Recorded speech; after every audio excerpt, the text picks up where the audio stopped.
Emily Dunataki, pediatric speech and language pathologist, and I'm here today to help you work on speech and language at home. Today, I'm going to give you 3 tips on how to get your child to talk. So you have a child who maybe knows a few words or maybe knows a lot of words, but just does not use it correctly or doesn't use it all the time or doesn't use it when you want them to. What do you do?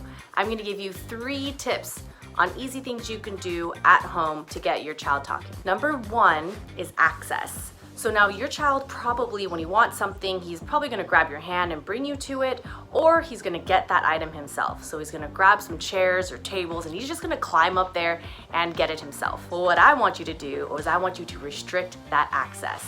So essentially, your child does not get what he wants by himself. He has to go through you. His favorite things need to be locked away somewhere that he can see it but can't get it. Or when he's pushing all the things, the tables and chairs together so he can climb on it, you can use your body to gently get in his way, get in front of him, and remind him, oh, we don't climb on tables, we eat at them.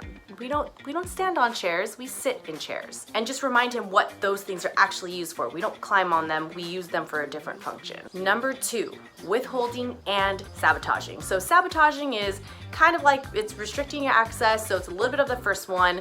Withholding is when you withhold an item just out of your child's way and model the language that you want your child to say. Now this will increase some frustration in your child, and a little bit of frustration goes a long way. Make sure you're doing this in a playful manner. It's not fun to increase frustration in your child and then place heavy demands like, tell me this, you're not using your words, and all that negative energy. You want to keep your energy positive and light and very fun because he's already going to be a little bit frustrated. So what you do is you hold an item out of the way and you say, oh, did you want this? Tell me, I want. And you can use signs even if your child is using words because you can't physically make your child say words. But if you're making them sign, then they understand that they have to do something or say something in order to get what they want. So when you first introduce this strategy, keep the expectation really easy for your child to meet. So if your child is saying single words, you're not gonna expect him to say a full sentence and imitate your full sentence, especially when he's getting a little bit frustrated. So when you're withholding an object, you can model, oh, tell me, I want. And if he doesn't automatically imitate your words or repeat your words, you take his hand, produce the sign on his chest, and then reward that behavior. And then after you do this, you could gradually release some of your cues so that you're not hand over hand assisting his sign, but maybe he's now imitating you, or you wait a little bit, or you say, tell me, I woo, and just have him say the first sound of the word, which is easier for him to say, and then reward that. The third tip is positive reinforcement. So just like everything that I teach on this channel, positive is always the best way. So even if your child is not saying the word, right, and you're getting frustrated yourself, then you don't have to say, you're not saying it, you don't get it, and like have all that negative energy. Well, all you need to do is if he's not saying it, you just sit here and you hold it. You withhold it, right?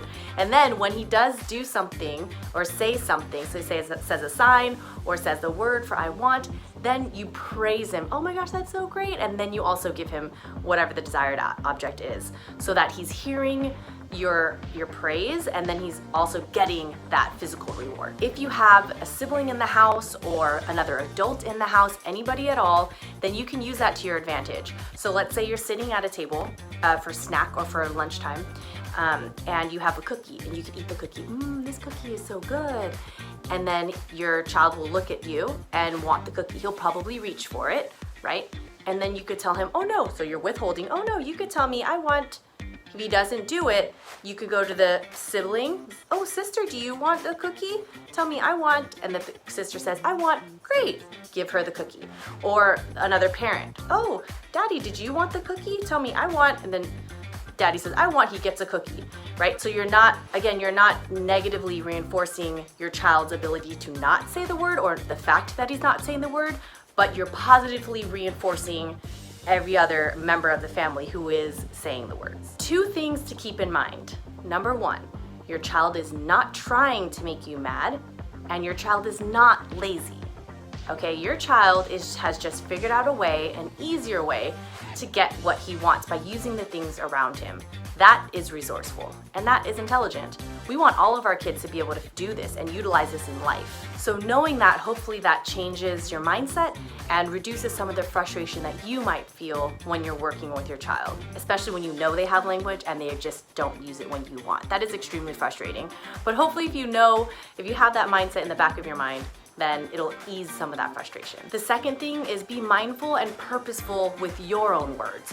So when your child is increasing frustration a little bit, right? Just a little bit of frustration when you're withholding and sabotaging and asking him to say all of these things, don't bombard him with a lot of your own words. Tell me this, say I want this, do this, over and over and over again.